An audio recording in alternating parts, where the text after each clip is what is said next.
Assalamualaikum warahmatullahi wabarakatuh. Perkenalkan, nama saya Raditya Moko Agung dengan NIM 2022 021108. Di sini saya akan menjelaskan eh, UAS seminar topik sumber daya manusia dengan judul pengaruh gaya kepemimpinan dan lingkungan kerja terhadap employee retention di industri kreatif. Langsung saja ke bab satu. Yang yang pertama itu adalah latar belakang. Nah, latar belakang dari judul yang saya teliti itu adalah eh, industri kreatif ini telah menjadi salah satu unggulan yang berkembang pesat di era ekonomi digital.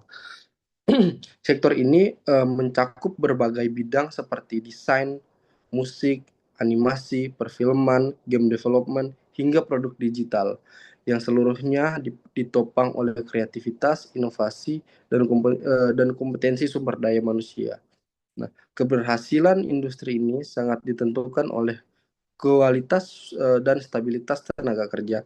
Mengingat pekerja dalam industri kreatif ini dituntut memiliki kapabilitas intelektual, kemampuan beradaptasi, dan daya inovasi yang tinggi. Nah, dinamika pasar tenaga kerja yang cepat serta ekspektasi sumber daya manusia muda yang kian kompleks menjadikan retensi karyawan ini sebagai tantangan besar bagi organisasi di sektor industri kreatif ini. Nah, yang berikut itu ada rumusan masalah. Rumusan yang pertama itu adalah apakah gaya kepemimpinan dan lingkungan kerja signifikan terhadap employee retention di industri kreatif. Yang kedua itu adalah sejauh mana gaya kepemimpinan secara individu berpengaruh terhadap employee retention di industri kreatif. Yang ketiga itu adalah apakah lingkungan kerja memiliki pengaruh positif dan signifikan terhadap employee retention di industri kreatif. Berikut adalah tujuan masalah. Tujuan yang pertama itu adalah untuk menganalisis pengaruh simultan gaya kepemimpinan dan lingkungan kerja terhadap employee retention di industri kreatif. Yang kedua adalah untuk mengetahui pengaruh gaya kepemimpinan secara parsial terhadap employee retention di industri kreatif. Yang ketiga itu adalah untuk mengidentifikasi pengaruh lingkungan kerja secara parsial terhadap employee retention di industri kreatif. Yang berikut itu adalah bab 2, landasan teorinya. Yang pertama itu lingkungan kerja. Lingkungan kerja itu adalah keseluruhan kondisi yang membentuk tempat kerja eh, dan mempengaruhi kenyamanan serta produktivitas karyawan. Menurut Okta Rini et al. Tahun 2021, lingkungan kerja mencakup semua aspek fisik dan non-fisik di tempat kerja yang secara langsung maupun tidak langsung itu berdampak terhadap perilaku kerja karyawan. Yang kedua itu adalah gaya kepemimpinan. Gaya kepemimpinan itu merujuk pada pendekatan atau metode yang digunakan pemimpin dalam mengarahkan, memengaruhi, dan juga membimbing bawahannya dalam mencapai tujuan organisasi. Menurut Prawira dan Marinda tahun 2023 menjelaskan bahwa gaya kepemimpinan yang demokratis ditandai oleh partisipasi aktif bawahan dalam proses pengambilan keputusan serta komunikasi yang terbuka antara pemimpin dan karyawan. Yang berikut, yang ketiga itu adalah uh, employee retention. Retensi karyawan ini atau employee retention uh,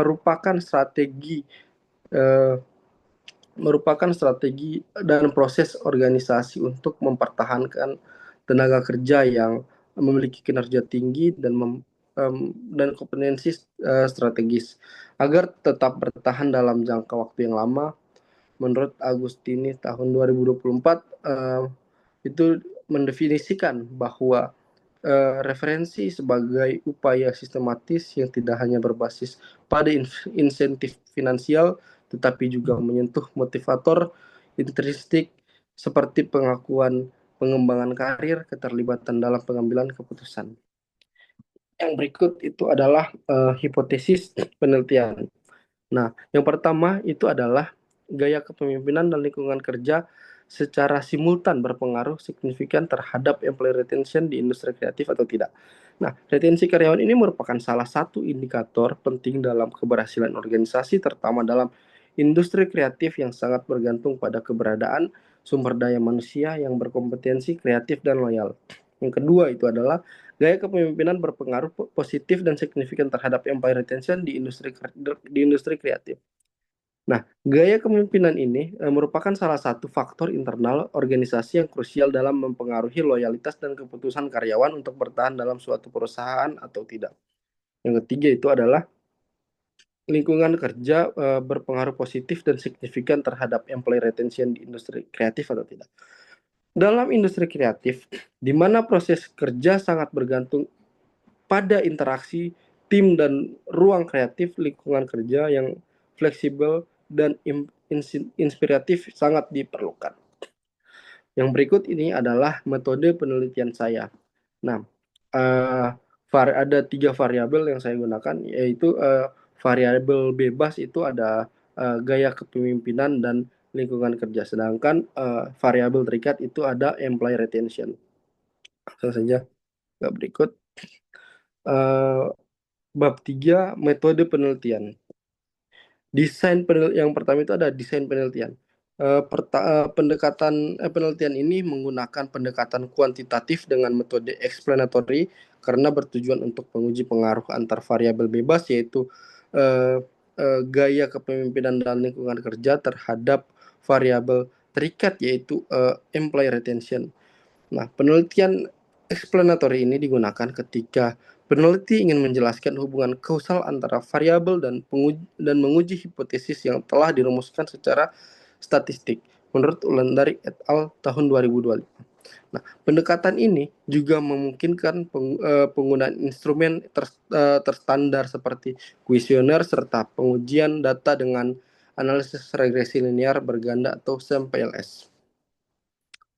Yang berikut itu adalah metode penelitian lokasi penelitian. Lokasi penelitian ini saya lakukan di Jakarta, Bogor, Depok, Tangerang, Bekasi. Waktu penelitian itu dilakukan pada bulan Mei tahun 2025 dan berakhir pada bulan Juni tahun 2025. Yang berikut itu adalah unit analisis.